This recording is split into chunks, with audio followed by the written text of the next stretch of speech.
Je veux demeurer près de toi, être purifié dans ta présence. Je veux me prosterner à tes pieds, entendre ta voix et marcher avec toi.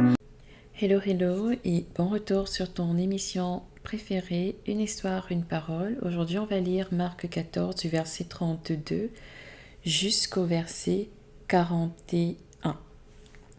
Et il se rend dans un lieu appelé Gethsémane et Yoshua dit à ses disciples, « Asseyez-vous ici jusqu'à ce que j'ai prié. » Et il prend avec lui Pétros, Jacob et Johanan et il commença à être saisi de frayeur et d'angoisse. Et il leur dit, « Mon âme est très triste jusqu'à la mort, restez ici et veillez. » Et s'en allant un peu plus en avant, il se jeta contre terre et pria que s'il était possible, cette heure s'éloigne de lui. Et il disait, Abba, Père, toutes choses te sont possibles, éloigne de moi cette coupe. Toutefois non pas ce que je veux, mais ce que tu veux. Et il vient et les trouve endormis, et il dit à Pétros, Shimon, tu dors? Tu n'as pas été capable de veiller 1 heure? Veillez et priez, afin que vous n'entriez pas en tentation. En effet, l'esprit est bien disposé, mais la chair est faible. Et s'étant éloigné de nouveau, il fit la même prière en disant les mêmes paroles, et étant revenu, il les trouva encore endormis, car leurs yeux étaient appesantis, ils ne surent que lui répondre. Et il vient pour la 3e fois, et il leur dit, « Dormez maintenant, reposez-vous. C'est assez. L'heure est venue.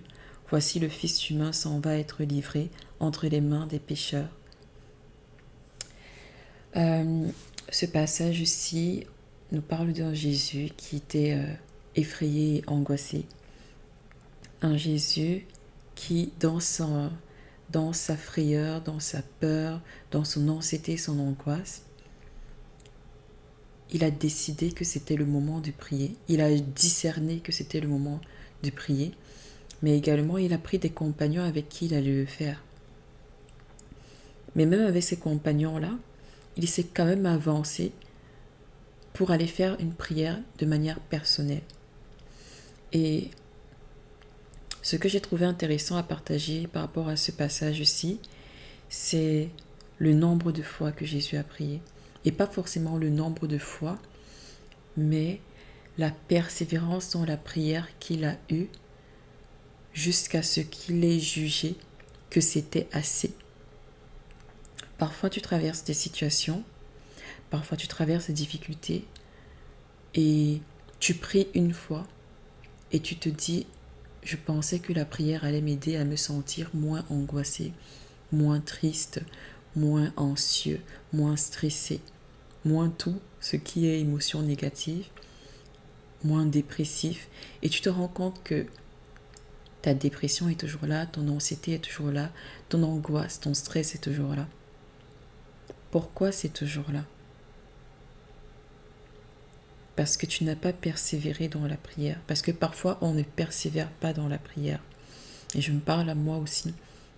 Parce que le but, ce n'est pas de prier seulement 3 fois et de se dire que c'est assez, mais c'est de prier jusqu'à ce que tu te rendes compte que l'angoisse, elle est partie.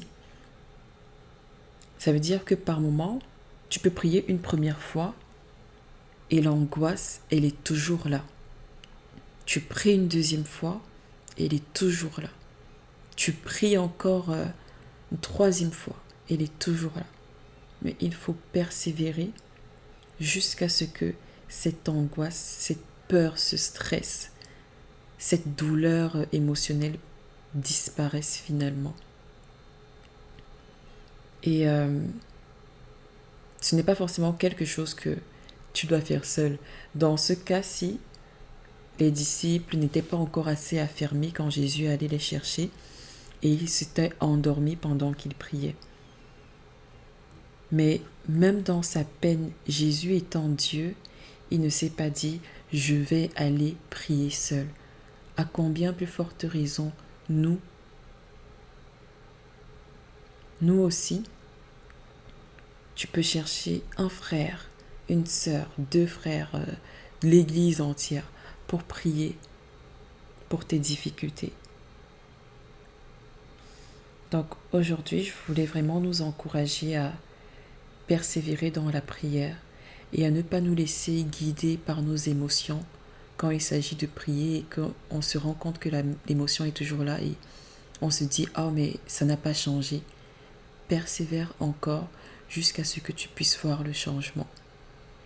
On se donne rendez-vous à un prochain podcast et sois béni.